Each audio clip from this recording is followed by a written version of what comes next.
Buenas tardes a todos. Bueno, gracias por estar ahí, para escucharme un poquito. La idea es transmitirles un poco cómo nos manejamos nosotros con el tema de el paciente hipocúsico, ¿sí?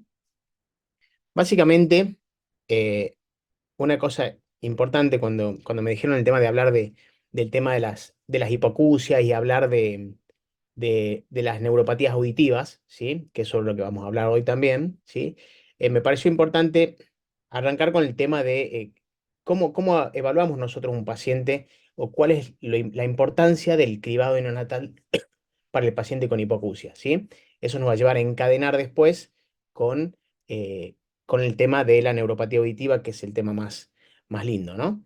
Esto hay muchas cosas que uno ya lo sabe, pero siempre está bueno ordenarlo y ir paso a paso para que seamos nosotros los partícipes de generar un buen criterio a la hora de tomar decisiones con el paciente que nace. Sobre todo porque ustedes van a ver en su práctica diaria que a ustedes por ahí les va a parecer increíble que no se hagan autoemisiones acústicas, pero a veces no las hacen o a veces la dejan pasar. Bueno, las vamos a hacer después, las vamos a hacer más adelante y nosotros tenemos que ser justamente los promotores de la evaluación del paciente que nace.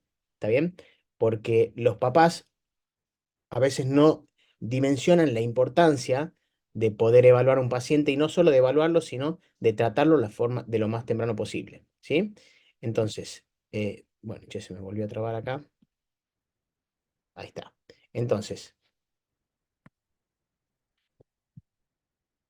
para nosotros lo más importante es detectar precozmente la hipoacusia. ¿Para qué? Para poder hacer una intervención temprana en ese paciente. Entonces, con eso nosotros vamos a llegar a hacer... Espérenme un segundito. Ahí está. Pero ¿cómo hago para bajar? Ahí está. Eh,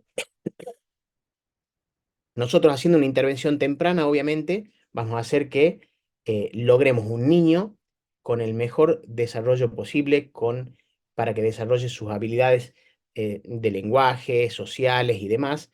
Y eso para nosotros es lograr una inserción de un paciente que potencialmente no lo iba a tener si nosotros no actuábamos a tiempo. ¿Sí? Entonces,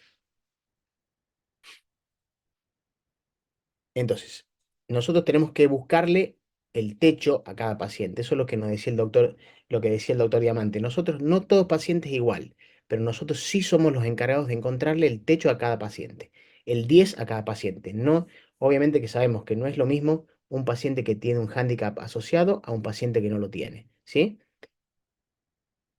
Que los dos tengan una indicación, por ejemplo, de un audífono, no quiere decir que los dos van a ser iguales, pero que nosotros logremos de cada paciente su 10. Es encontrarles nosotros el techo a cada paciente. Eso es lo más importante. Entonces, como principio que nosotros tenemos que tener es que todo paciente que nace antes del mes de vida, nosotros ya tenemos que tener un estudio auditivo. O sea, nosotros tenemos que saber qué está pasando en ese oído. ¿Sí? A los 3 meses, nosotros tenemos que ya tener una evaluación audiológica de saber si ese paciente, a ver, ¿pasa o no pasa? ¿Tiene audición o no tiene audición ese paciente? ¿Para qué?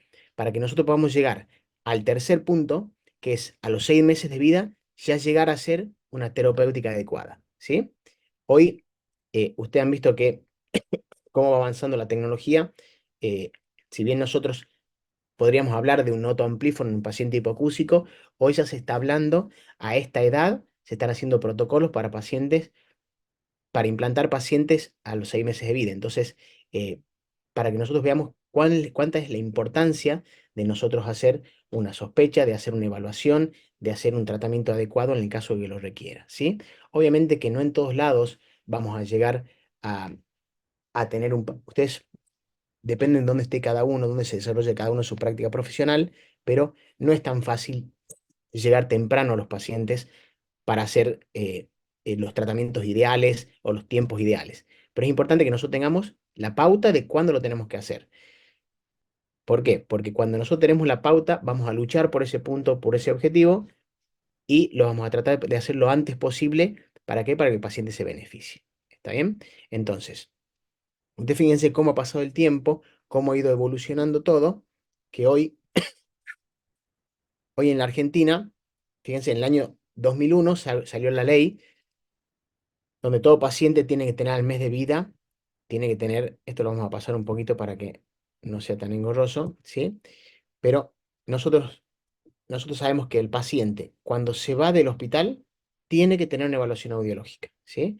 Que eso sería lo ideal, que antes del mes el paciente tenga la evaluación. ¿Por qué decimos antes del alta? Y porque sabemos que muchas veces el paciente se va de alta y después es difícil volver a hacer que el paciente ingrese al hospital para evaluarlo. Pero bueno, son cosas ideales, ¿no? Entonces, una de las cosas que nosotros tenemos que saber, el 90% de los pacientes, ¿sí? Recién nacidos con padres normoyentes, el 90% va a tener audición normal. Eso lo sabemos, ¿sí? Pero nosotros no nos tenemos que enfocar en ese 90%. Nosotros siempre tenemos que trabajar sobre el posible 10%. Y ustedes fíjense que el 50%, ¿sí? De pacientes con hipoacusia se dan en pacientes sin factores de riesgo definidos. Por lo tanto, es importante que nosotros sepamos indagar y evaluar y poder avanzar con esos pacientes. Entonces, vamos a hablar de cuatro niveles en la pesquisa de la hipoacusia neonatal. Entonces, vamos a hablar del nivel uno primero, que es el tamizaje. ¿Cómo hacemos el tamizaje? ¿Sí? Lo fundamental, todo paciente evaluamos las autoemisiones acústicas. ¿Sí? Y hoy por hoy, ¿qué es lo ideal? Que no en todos lados lo podemos hacer, pero cada vez más estamos llegando a eso, es hacer un potencial evocado. Un potencial evocado auditivo automatizado. No es lo mismo que un potencial evocado de tronco que hacemos habitualmente, donde evaluamos 5 ondas y demás. No, es un potencial automatizado. ¿Por qué? Porque las autoemisiones acústicas, no sé si se acuerdan, pero me evalúa una parte de la vía, que es las células ciliadas externas. Y la célula ciliada interna, que es esa fila de células ciliadas internas, la evalúa estos potenciales evocados automatizados. Entonces, de esa forma, hacemos una evaluación completa, por así decirlo, para el tamizaje de la vía auditiva, ¿sí? Entonces, si nosotros hacemos un método de evaluación, hacemos un corte en la cóclea, vemos que sacamos el órgano de Corti, que le sacamos la membrana tectoria, ¿sí? Ustedes se ubican acá, ¿no es cierto? Entonces tenemos, si nosotros hacemos un corte en la cóclea, tenemos rampa timpánica, que la tenemos por acá abajo. ¿Ustedes ven cuando yo señalo o no? Sí, sí, se ve perfecto. ¿Sí? Bien, hay como un puntero láser, lo voy a poner. Entonces tenemos la rampa timpánica, que lo tenemos por acá abajo. Acá tenemos el conducto coclear y por arriba va a estar la rampa vestibular. Acá es donde tenemos la membrana tectoria que me tapan las células ciliadas. Si nosotros le sacamos la tapita, sacamos la membrana tectoria, vemos las tres filas de células ciliadas externas y la fila de células ciliadas internas, ¿sí? Entonces, nosotros con una autoemisión acústica, ¡tup!, enganchamos lo que son las células ciliadas externas, ¿sí? Y con el potencial evocado automatizado, enganchamos lo que es las células de la fila de células ciliadas internas. ¿Está bien? Entonces, la mayoría de la hipoacusia en la población de bajo riesgo resulta una alteración del sistema cóclea y célula ciliada externa. Por lo tanto, en la mayoría de nosotros, si hay una alteración, la vamos a enganchar con las autoemisiones acústicas. Pero sabemos que hay un potencial, un porcentaje de pacientes que no lo agarramos. ¿Y cómo se traduce eso? ¿Cómo nos informa a nosotros la audióloga? ¿En pasa o no pasa? Eso ya lo han visto un montón de veces, pero es importante saberlo. Autoemisión acústica, ¿pasa o no pasa? ¿Sí? Entonces, lo que tiene la automisión acústica, nosotros la célula ciliada externa tiene una capacidad contráctil, que es lo que se traduce como automisión acústica, y una capacidad de un potencial alterno que tiene la célula, ¿sí? Que es lo que más adelante vamos a ver que se traduce como microfónicas cocleares, ¿sí? Las dos cosas, tanto la autoemisión acústica como la microfónica coclear, informan de la indemnidad de la célula ciliada externa, ¿sí? Pero bueno, lo más fácil de hacer y lo más rápido es la automisión acústica. ¿Está bien? Lo que pasa es que la automisión acústica es muy dependiente de patologías de oído medio, o por ejemplo de oído externo como si en cerumen, como OME, OMA, son cosas que a nosotros nos pueden dar un nene que no pasa con ese estudio y sin embargo no es que tenga hipoacusia, sino que simplemente, o sea, tiene hipoacusia pero de transmisión, de conducción, no neurosensorial. Entonces hay que evaluarlo, pero tenemos que saber qué pasan estas cosas con las autoemisiones acústicas. No así con la microfónica. Si nosotros tendríamos que hacer un tamizaje con microfónicas cocleares, no me dificulta el tema de lo que tenga, si tiene una OME, una OMO, un tapón de cera, nada, porque está presente siempre. ¿Está bien? Pero bueno, no es para el tamizaje. ¿Está bien? Entonces, el automatizado, si nosotros hablamos de un potencial evocado, esto sería un potencial completo, pero nosotros estamos hablando de el potencial evocado automatizado, ¿sí? Es un clic que se pase a 35 decibeles, ¿está bien? Y vemos si hay existencia de onda 5 o no. ¿Dónde está esa onda 5? ¿De quién? ¿De qué células? De la fila de células hiladas internas. Entonces, nosotros con esos dos diagnósticos, ¿sí? Con esos dos estudios, ya tenemos una idea de cómo están las externas y la interna, ¿sí? Que eso es lo que va a llevar, o sea, si todo anda bien, la información hacia el nervio. ¿Para qué? Para que el nervio lleve hasta el cerebro. ¿Está bien? Que ahí es donde después vamos a ver en la segunda charla, en la segunda parte de la clase, es cuando hay una alteración en esa vía aferente, ¿no? Que no es un tema ahora, pero vamos a continuar con esto. Me empiezo a ir por las ramas. Entonces, ideal, como les digo, este primer nivel, hacerlo antes del primer mes de vida. ¿Está bien? Entonces, nosotros tenemos que saber que hay antecedentes de alto riesgo auditivo para pacientes. Y eso va a salir de nosotros de la evaluación que nosotros hagamos con los pacientes. Por eso nosotros tenemos que tener tenemos que buscar una excelente relación médico-paciente para tratar de buscar todo y tratar de sacarle el jugo a esa familia, a esos papás, para que nos cuenten todo del nene. Porque hay cosas que nosotros podemos ver del nene. Si por ahí nosotros vemos que el nene tiene alguna malformación o algo, lo podemos ver, pero hay cosas que no lo podemos ver y que va a salir de nuestro interrogatorio. Por eso es tan importante que nosotros sepamos todas o, todos los riesgos que puede haber para la audición, todos los antecedentes de riesgo que puede tener la audición, ¿sí? Entonces, vamos a indagar, ver si el paciente tiene una historia familiar de hipoacusia infantil, ¿sí?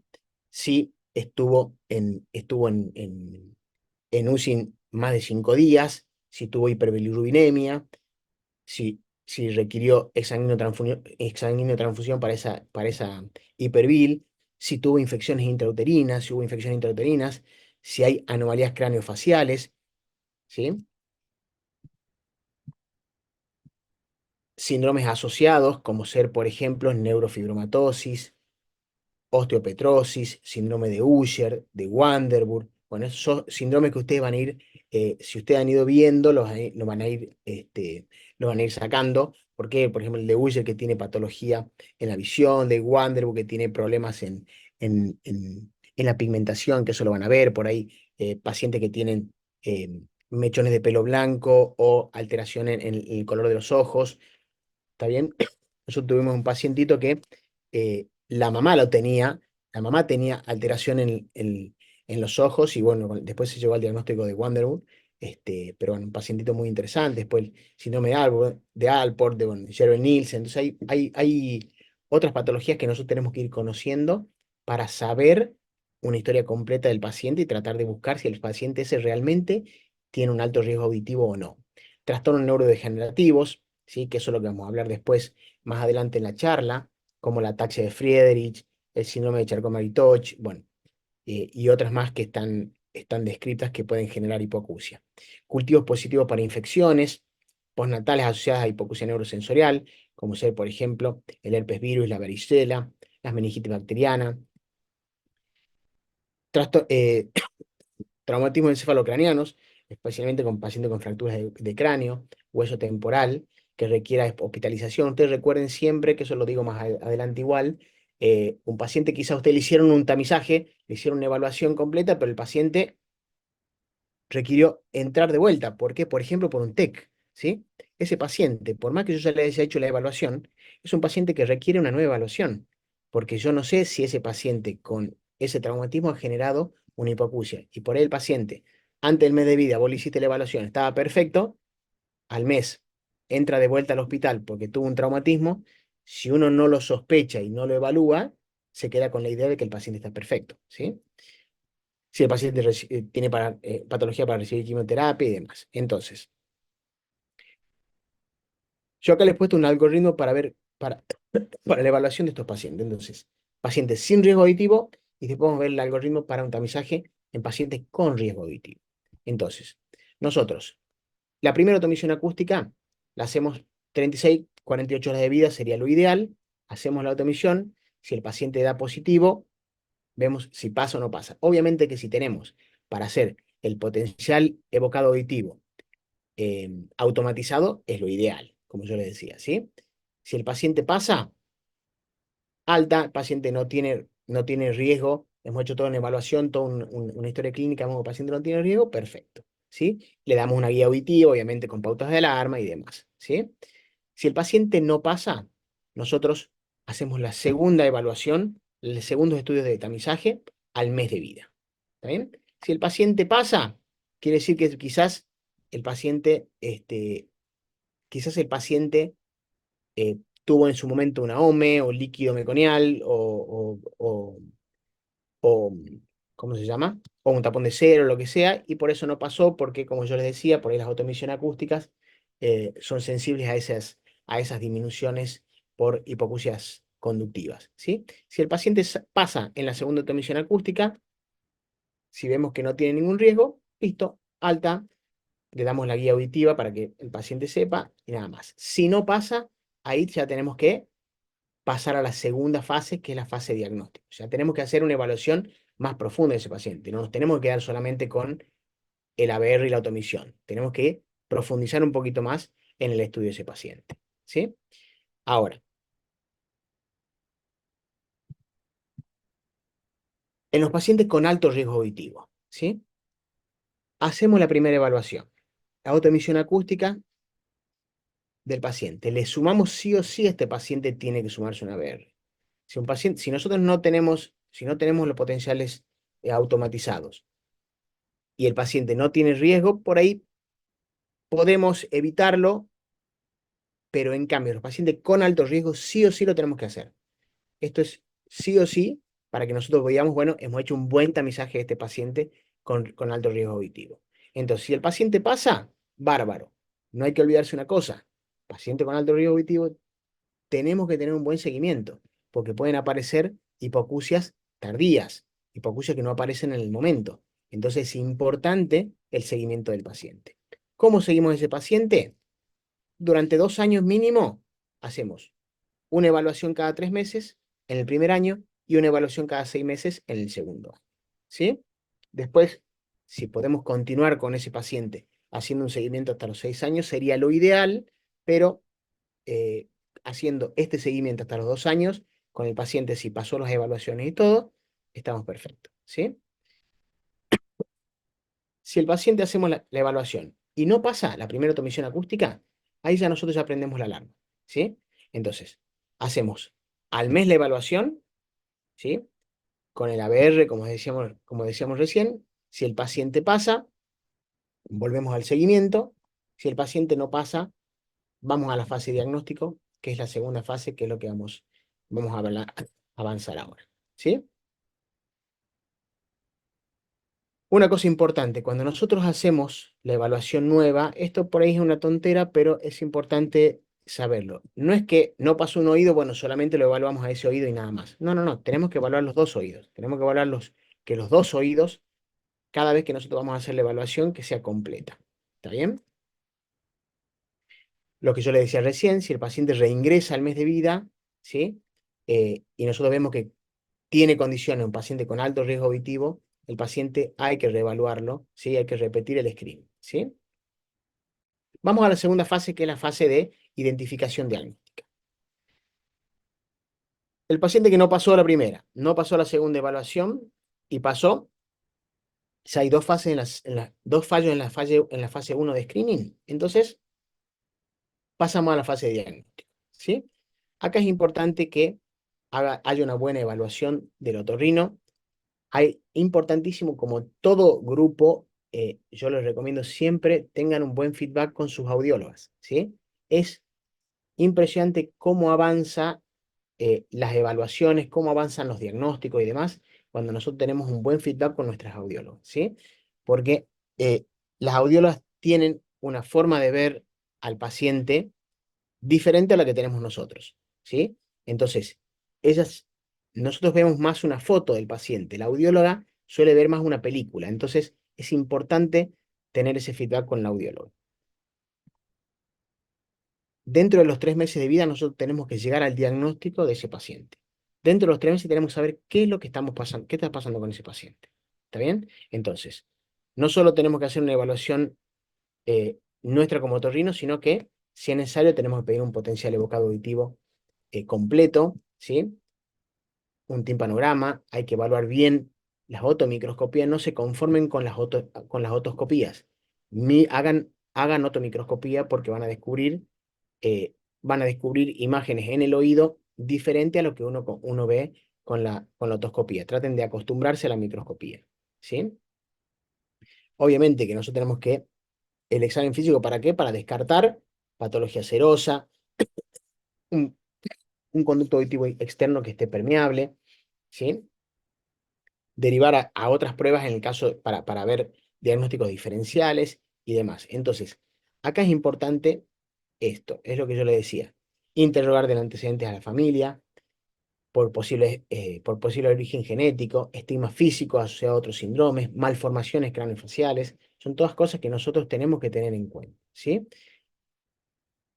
Y lo que hablábamos recién, el timpanograma, los reflejos acústicos, los potenciales evocados, todo eso son importantes estudios para complementar lo que nosotros estamos buscando, ¿sí? En niños que no pasaron el screening, hacer una evaluación en segunda fase y realizar derivaciones correspondientes en el caso de que necesitemos una evaluación con una neurolingüista, una evaluación con el pediatra, con el neurólogo, con diferentes especialidades. Tenemos que tomarlo al paciente como una evaluación de un equipo multicéntrico, ¿sí? Fundamental lo que yo les decía, descartar antecedentes familiares sobre hipoacusias progresivas o de inicios tardíos. ¿Por qué? Porque el paciente nosotros lo vemos ahora y por ahí para nosotros el paciente pasa, tiene una buena evaluación ahora y aparecen después las patologías. Entonces es algo que nosotros lo tenemos que tener en mente y tenemos que apuntarlo en la historia clínica, ¿sí? Cuando hablamos de los hitos de desarrollo son qué hace el paciente a los 3 meses, a los 6 meses, cuándo gatea, cuándo se sienta, cuándo se para. Todas esas cosas acompañan o deberían acompañar también a un buen desarrollo auditivo. Entonces, si nosotros vemos que estamos teniendo también alteraciones del paciente en esos hitos, es importante que nosotros prendamos un poco la lámpara, como que acá puede haber un riesgo auditivo que no estamos pescando, ¿sí? Entonces, nosotros con el diagnóstico confirmado, ¿sí? Ahí nosotros ya pasamos, lo que yo le decía recién, el equipo completo, es importante tener un equipo que vea todo, el pediatra, el oftalmólogo, poder hacer estudios genéticos es lo ideal. Hay muchas patologías que hoy se identifican como idiopáticas, que muchas van a pasar a ser genéticas, ¿sí? Porque todavía no se ha terminado de estudiar todos los genes, pero bueno, es importante que nosotros lo tengamos en cuenta todo eso. Pasamos a al nivel 3. El nivel 3, que es el nivel de intervención terapéutica, ¿sí? Acá es importante que nosotros tengamos una terapéutica temprana, que nosotros dentro de los 6 meses de vida podamos haber hecho el diagnóstico y demás, y a los 6 meses le podamos indicar a la mamá o al papá eh, que el paciente tiene este grado de hipoacusia, tenemos que hacer este tratamiento, poder indicar un audífono a los 6 meses, ya es algo muy positivo, es algo que nosotros estamos ayudando muchísimo a ese paciente, ¿sí? Entonces, vamos a pasar un poquito más rápido porque si no, estamos demorando mucho. Entonces, niños que pasaron el screening pero presentan factores de riesgo para hipoacusia de inicio tardío, que son esas patologías que nosotros pueden aparecer más adelante, es lo que yo le decía. Hacer la evaluación, el seguimiento, esto es algo similar, pero acá hay una característica que yo les decía. Si bien estos pacientes, estos pacientes pueden terminar su evaluación a los 2 años, hay patologías, ¿sí? Que pueden durar más de 2 años, que pueden aparecer más adelante. Entonces nosotros la tenemos que conocer y tenemos que evaluarlo ¿Para qué? Para que no se nos escape nada. Pacientes, por ejemplo, que hayan tenido una infección con citomegalovirus, pacientes con meningitis, por ahí un paciente que hizo una meningitis posterior, ¿sí? Eh, son las meningitis son patologías de intervención inmediata si nosotros vemos una hipoacusia. ¿Por qué? Porque todos sabemos que hay un riesgo de que si nosotros tenemos un paciente que ha hecho una meningitis, hizo una hipoacusia profunda, ¿sí? Ese paciente tiene posibilidades de alterarnos la permeabilidad de la cóclea, ya sea con fibrosis o calcificación de la cóclea, y si nosotros queremos intervenir en ese paciente. Ahora, ¿para qué? Para que pueda tener audición el día de mañana, si nosotros no lo hacemos en forma inmediata, ese paciente nos bloquea la cóclea y muy probablemente después no podamos ayudarlo con un implante coclear o, en el caso de ayudarlo, que no tenga los beneficios que podríamos haber llegado si hubiéramos llegado antes em, con el implante, ¿sí? Entonces, en todos los pacientes prematuros de riesgo, independientemente si hay hipoacusia al nacimiento o no, hasta los 2 años, los pacientes que tienen que tienen más de 1500, sí, de 1,5 kg, hasta los 2 años sí o sí. ¿Está bien? Ahora, pacientes que son prematuros extremos, hay que evaluarlo hasta los 6 años. Yo así como les decía antes, que lo ideal sería poder continuar un seguimiento y una evaluación, a los prematuros extremos sí o sí lo tenemos que hacer, ¿sí? Porque pueden aparecer hipoacusias tardías que no la captemos en los primeros años de seguimiento, ¿sí?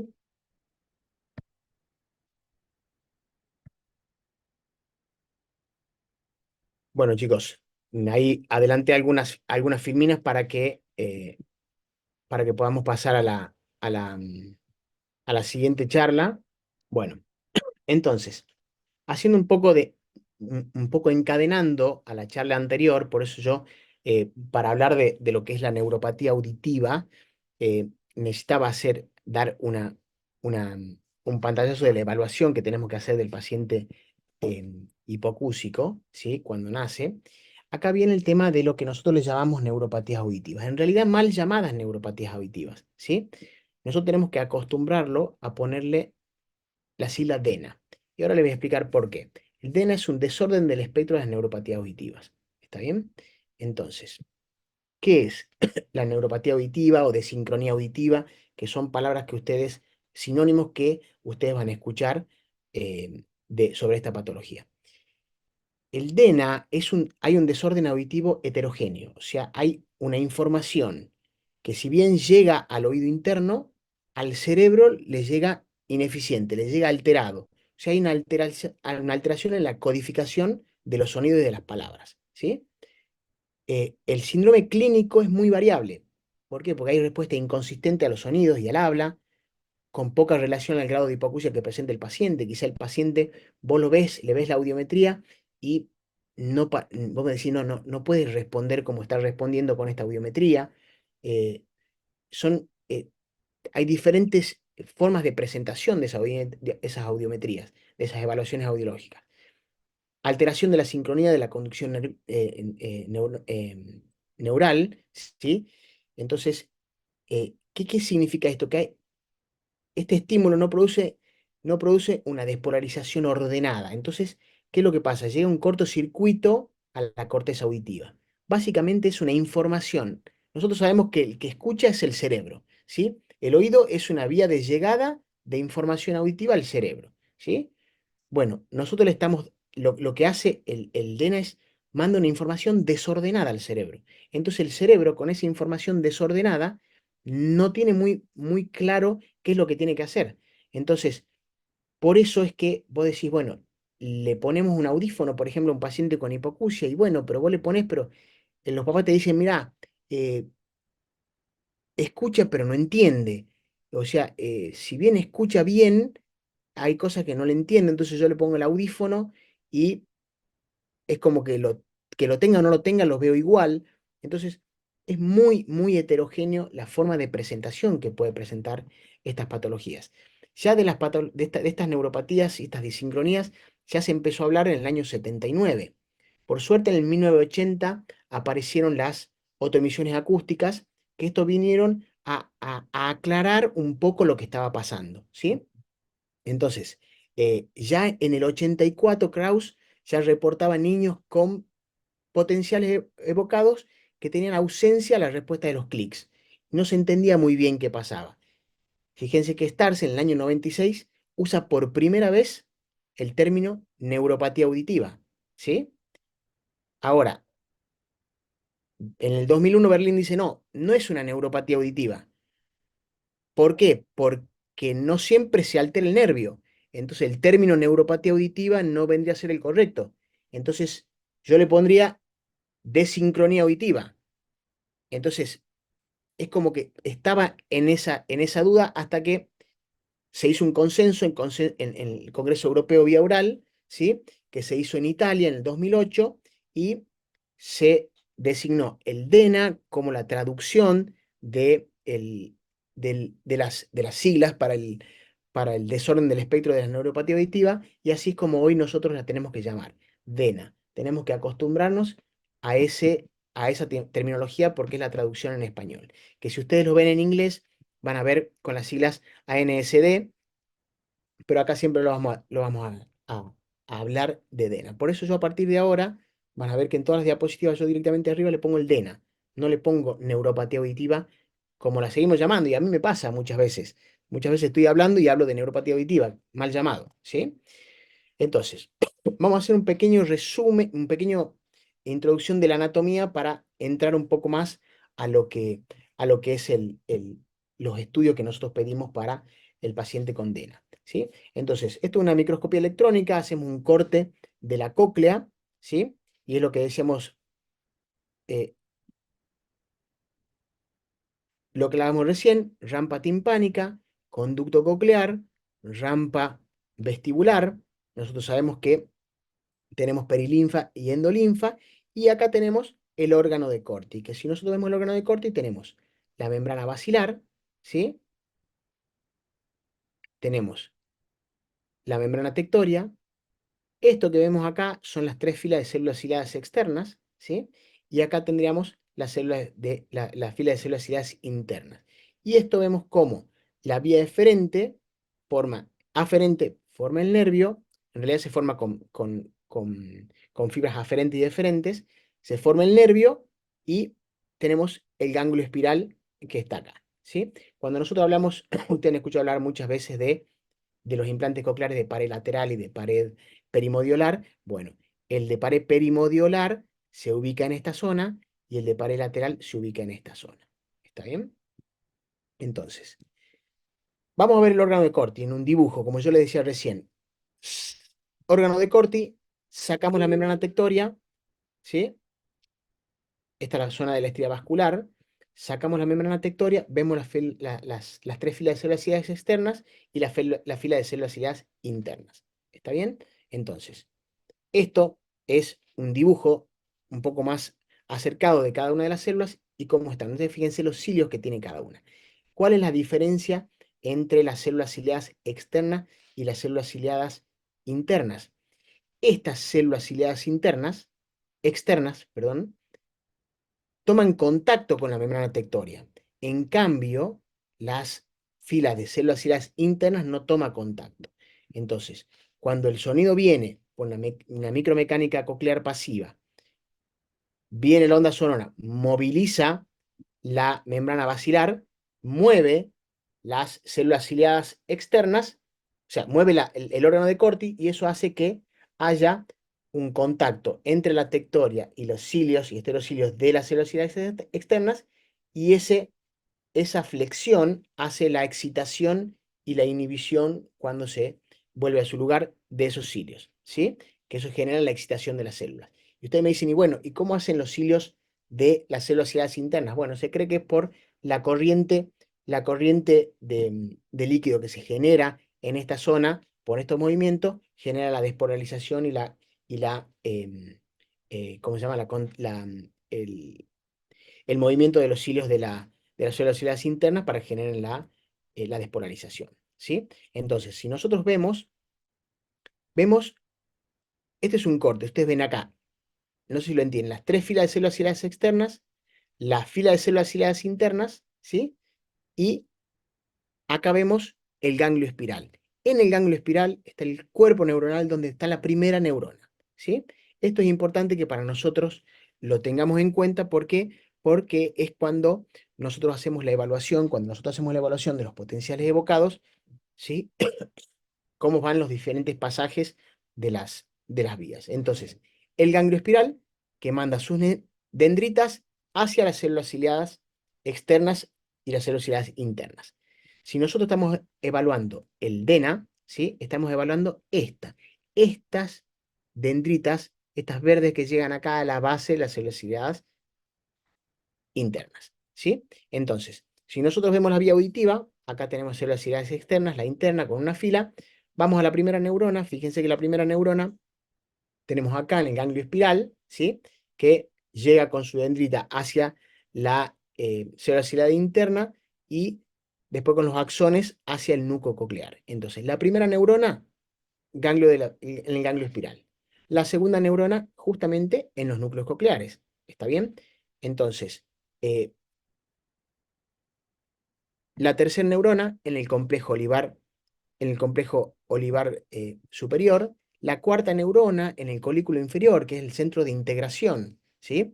Acá donde está la cuarta neurona. Y la quinta neurona ya lo ubicamos desde el tálamo hacia la corteza, que ya está en la corteza auditiva. ¿Está bien? Entonces, el oído interno, la cóclea tiene que traducir la señal física en sonido, la señal física, que es el sonido, en señales bioeléctricas, ¿sí?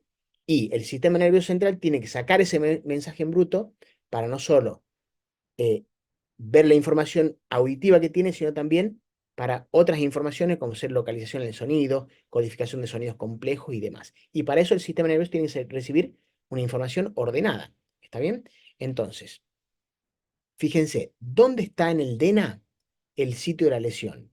Y ahí está el punto, ahí hay un punto importante. ¿Por qué? Porque está en esta vía, pero no están siempre en el mismo lugar, ¿sí? Nosotros podemos tener en la sinapsis, en las dendritas, en el ganglio espiral, en el nervio, en la vía, una combinación de ambas. Entonces, para nosotros eso es un desafío, tratar de localizarlo y saber dónde están las lesiones.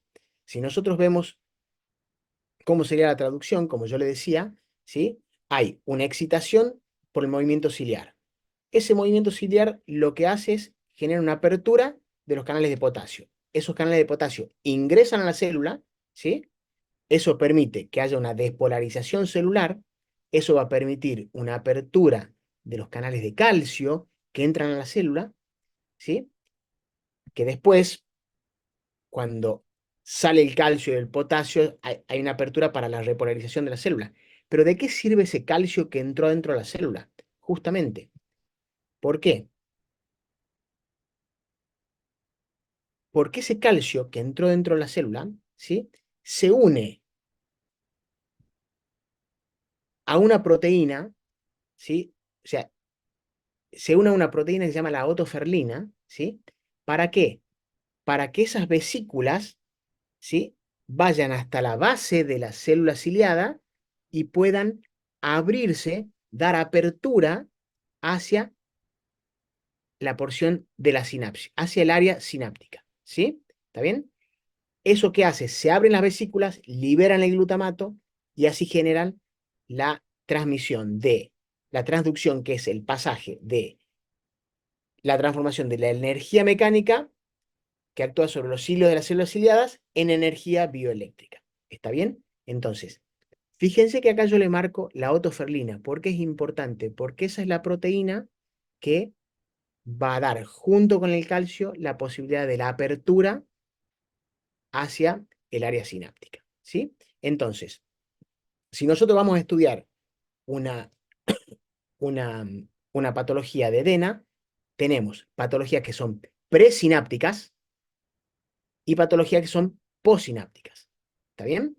Entonces, por eso decía, en su momento cuando yo le decía lo que decía Starr, que está mal llamado neuropatía auditiva, porque si nosotros tenemos una patología presináptica, no hay una neuropatía, no hay una alteración del nervio, porque es presináptico. Ahora, si el problema está postsináptico, ahí sí tenemos una neuropatía, pero al no saber la topografía, el lugar donde está la lesión, no podemos ya definirlo y etiquetar un paciente con un neuropatía auditiva si no sabemos si tiene alteración del nervio. Por eso es que se le llamó DENA, ¿sí? Entonces, lo que yo le decía, el DENA es un desorden, es una información desordenada que le llega del oído al cerebro, ¿sí? Entonces, este desorden heterogéneo puede afectar tanto a niños como a adultos. Obviamente que para nosotros es el adulto, a partir de los 70 años, aumenta mucho las probabilidades de tener una neuropatía auditiva, pero para nosotros, no digo que es lo único importante, pero lo más importante es los niños, captarlos de chiquitos, porque es donde son los periodos críticos para la elaboración del lenguaje y demás, ¿sí? No tienen lesiones tumorales, ¿sí? Se puede asociar a otros trastornos neuropáticos no auditivos. La etiología puede ser variada, que eso lo vamos a ver ahora, pero acá empieza la parte audiológica, que es lo más interesante, que es lo que nosotros nos vamos a apoyar para saber dónde estamos parados, ¿sí? El paciente tiene un correcto funcionamiento de las células ciliadas externas, pero está funcionando mal el octavo par y la vía auditiva, la vía aferente, ¿sí? Entonces, por eso para nosotros es importantísimo los estudios que nosotros vamos a pedir de estudios de los estudios audiológicos, ¿está bien? Entonces, los umbrales auditivos pueden variar, como yo le decía, puede el paciente venir hasta con una audiometría normal y decirte no estoy entendiendo bien. Hay una alteración en la palabra y más cuando hay ruido de fondo, más se altera todavía en el paciente que tiene un DENA, ¿sí? Entonces, en la logoaudiometría no me coincide, no hay una concordancia logoaudiométrica cuando nosotros evaluamos una logometría y una audiometría. Son todas cosas que nosotros de a poquito vamos a ir sospechando, porque nosotros siempre, lo primero que pedimos cuando viene un paciente a la consulta, muchas veces pedimos una audiometría, una logoaudiometría, y ya nos puede hacer sospechar eso si nosotros no lo veníamos sospechando antes, ¿sí? Lo que yo le decía recién, en ambientes ruidosos se altera más todavía, hay una señal degradada. Ojo con las fluctuaciones de la audición. Hay una mutación genética, que ahora vamos a hablar más adelante, que es termosensible, ¿sí? ¿Y por qué yo le decía que es tan heterogéneo todo? Porque hay pacientes, como les digo, hay pacientes con DENA que no tienen dificultades en la comunicación y hay otros que se comportan como sordos. Entonces, eso lo hace tan complejo a este paciente y hay muchas veces diagnósticos tardíos y nosotros tenemos que eh, tratar de minimizar ese tiempo del diagnóstico. ¿Está bien? Entonces, paciente que el papá te dice, los papás te dicen, mira, tiene poco beneficio con el audífono. Si lo tiene o no lo tiene, a veces lo mismo. Deficiente inteligibilidad de la palabra, escaso o lento desarrollo del lenguaje, ¿sí? Los padres reportan lo que yo le decía, el paciente oyen ruidos ambientes, pero con pocas voces familiares, y no se entiende muy bien qué es lo que pasa. Entonces vamos a las etiologías. ¿Cuáles son las etiologías? En general, el 40% son genéticas. Hay un 30% de DNAs adquiridos y un 30% idiopáticas. Que estas genéticas se van a hacer más grandes, mayor cantidad de porcentaje seguramente a medida que estas idiopáticas se vayan conociendo más. ¿Por qué? Porque hay muchas mutaciones de los genes, ¿sí? Entonces vamos a enfocarnos un poco en lo que es las, eh, los DNAs genéticos no sindrómicos, ¿sí? O sea, que solamente la patología está en el oído. Entonces, fíjense, en lo genético tenemos el AUNA1, la otoferlina, el gen de la pegvaquina, ¿sí? En las patologías sindrómicas tenemos el síndrome de Charcot-Marie-Tooth, neuropatías ópticas, por eso es importante la evaluación con el oftalmólogo, la ataxia de Friedrich, ¿sí? Son patologías que ya son sindrómicas, que vienen acompañadas de otras cosas, que eso ya cuando son más floridos, no digo que es más fácil, pero ya a nosotros nos llega dentro de un cuadro generalmente el paciente. ¿Está bien? Y después tenemos las adquiridas, que pueden ser tóxicas por alteraciones metabólicas, por infecciosas como parotiditis, por ejemplo, las inmunológicas como el Guillain-Barré, traumatismos craneales, la hiperbilirrubinemia, la anoxia, los prematuros. De estas patologías adquiridas, muchas de las patologías adquiridas pueden ser reversibles. Entonces, por eso es importante la evaluación y el seguimiento del paciente, porque hay casos que el paciente al año de seguimiento, con un buen seguimiento, una buena terapia de rehabilitación temprana y demás, el paciente puede llegar a normalizar su audición una vez que se mielinizan bien todas las vías, ¿sí? Entonces, haciendo un pequeño resumen de las mutaciones más importantes. Lo genético, el A1A1 autosómica dominante, ¿sí? Generalmente aparece en la segunda década del paciente. Las alteraciones pueden generar hasta profundizarse las hipoacusias, ¿está bien? Ese es el A1A1, es herencia autosómica dominante. El genotof es para nosotros una de las vedettes de este tema. ¿Por qué? Porque, primero, que tiene más de 40 mutaciones, ¿sí?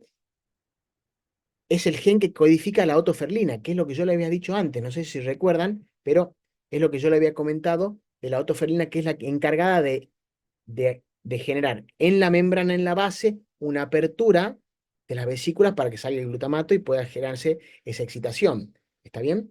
¿Cómo se presentan? Desde el nacimiento con hipoacusias neurosensoriales profundas y simétricas, ¿sí? Eso es lo más común del genotof. ¿Está bien? Estos pacientes, clave saber que estos pacientes no son reversibles. Son pacientes que sí o sí nosotros tenemos que actuar si tenemos este caso, porque son pacientes que andan muy bien. ¿Por qué? Porque nosotros le ponemos un implante coclear y bypaseamos toda esa área sináptica que el paciente tiene problemas. Y son pacientes que realmente, si es por la otoferlina, un paciente que no es sindrómico, andan muy bien estos pacientes. Y fíjense esto qué curioso, una mutación termosensible. Hay una mutación del genotof que son pacientes que cuando tienen fiebre, ¿sí? Pueden llegar a ser hipoacusias, ¿sí? Hasta pueden llegar a hipoacusias profundas, que después puede revertir esa hipoacusia cuando el paciente está con la temperatura normal del organismo. Entonces, son cosas que nosotros tenemos que saber preguntarle a un papá cuando estamos evaluando a un paciente, ¿sí? No hay que olvidarse de esta mutación termosensible del genotof. Después viene el gen de la proteína que es la pegvaquina, ¿sí? Si bien es autosómica recesiva, no se sabe muy bien qué es lo que pasa, ¿sí? Se cree que hay una ruptura de proteínas dentro del ganglio espiral, de los nervios, de los núcleos cocleares, del órgano de Corti. No se sabe muy bien sobre esta proteína cómo actúa, pero se sabe que genera una hipoacusia severa y profunda, también irreversible. Por lo tanto, tenemos que actuar lo antes posible. Y después hay mutaciones mitocondriales que aparecen como síntomas aislados. ¿Está bien? Pero básicamente lo más importante que yo veo acá es el genotof y la pegvaquina. ¿Está bien? Entonces, ¿qué diferencia hay entre uno y otro? Esos términos que vamos a ver después, ¿sí? Fíjate que el genotof es presináptica, ¿sí? Igual que la 1A1, ¿sí? En cambio, la pegvaquina generalmente es posináptica. ¿Está bien? El tratamiento quizás termina siendo el mismo, pero la topografía es importante si la podemos definir. Como yo le decía, el rol de la otoferlina es, junto con el calcio, generar una exostosis de las vesículas hacia el área sináptica. ¿Está bien? La pegvaquina, lo que yo le decía, recién son proteínas del ganglio que se van rompiendo adentro y pueden generar esa desincronía, esa alteración en el pasaje de la información. ¿Sí? Entonces, si nosotros vamos a evaluar a un paciente, es importante la historia familiar, si hay historias de neuropatías en la familia, ¿sí? Hay que ver las capacidades perceptivas y expresivas del lenguaje del niño, evaluación periódica de la audición, del lenguaje y de la motricidad, de las evaluaciones genéticas.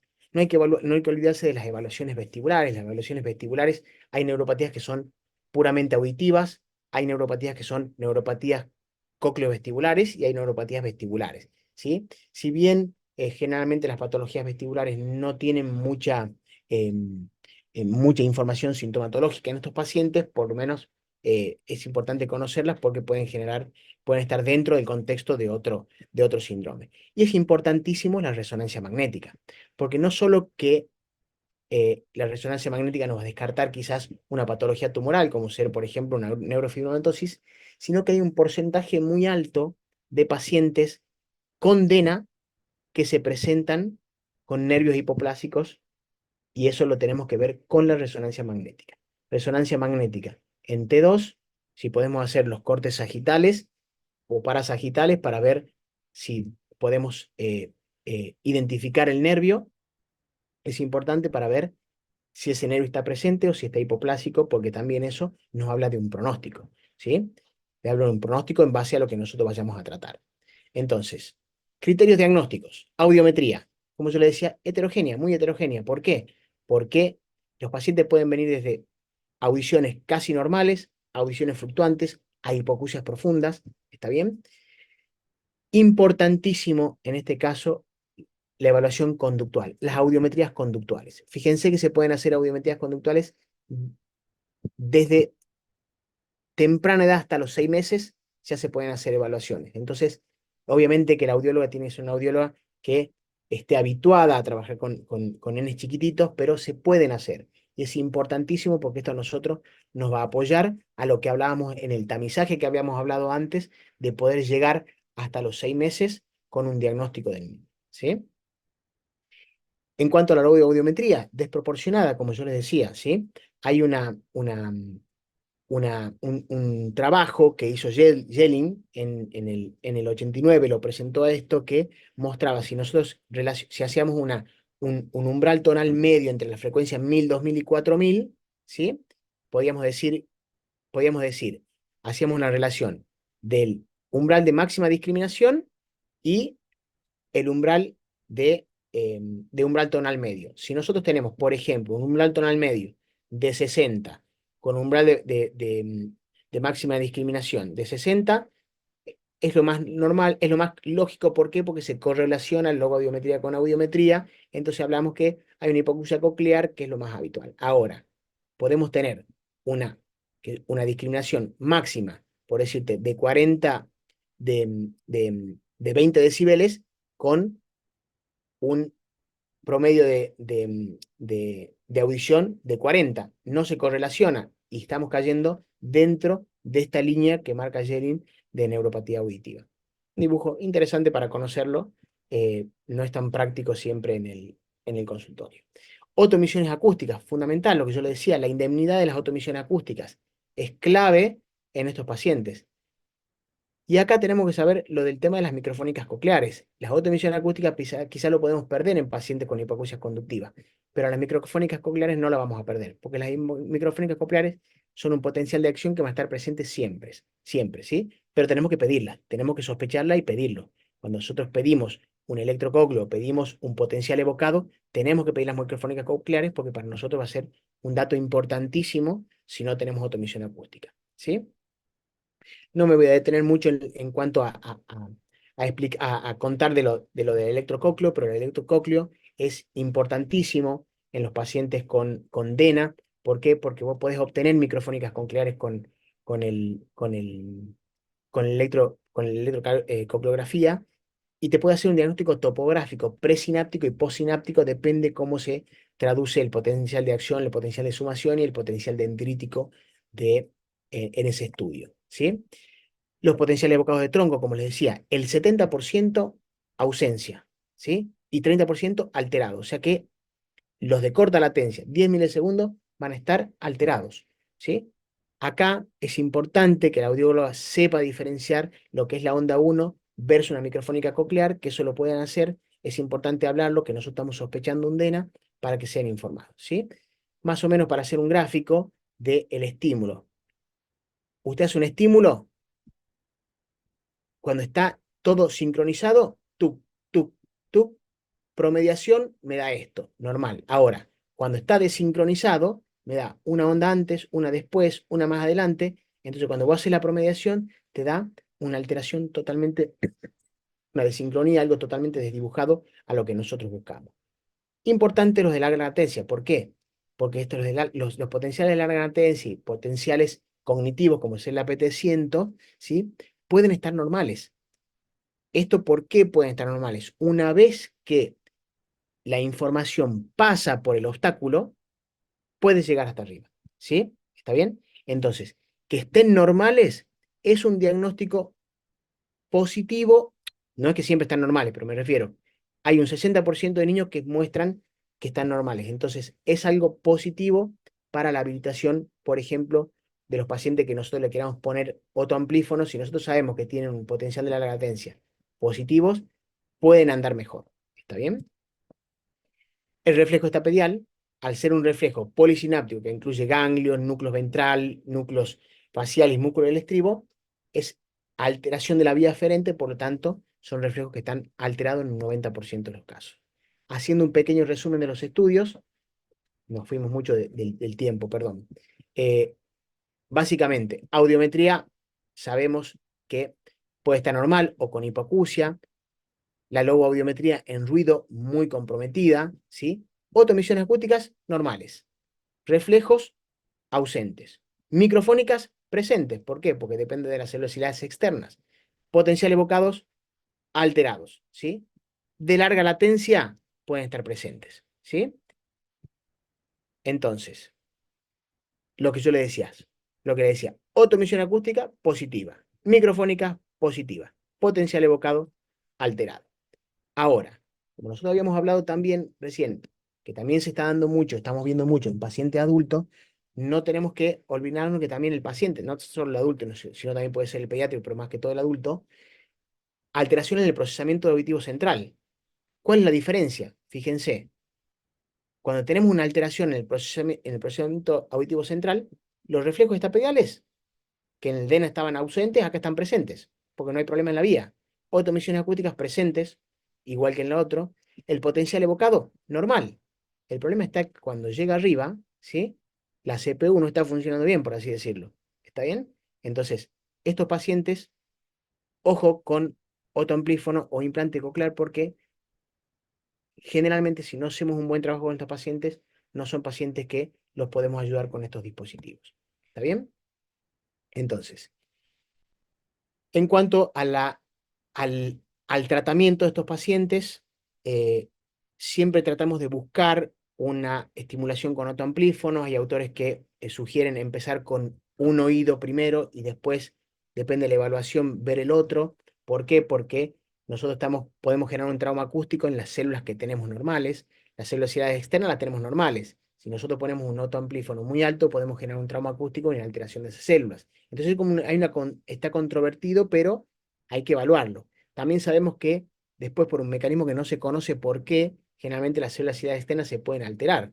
Por lo tanto, no siempre van a estar eternas las células externas normales. ¿Está bien?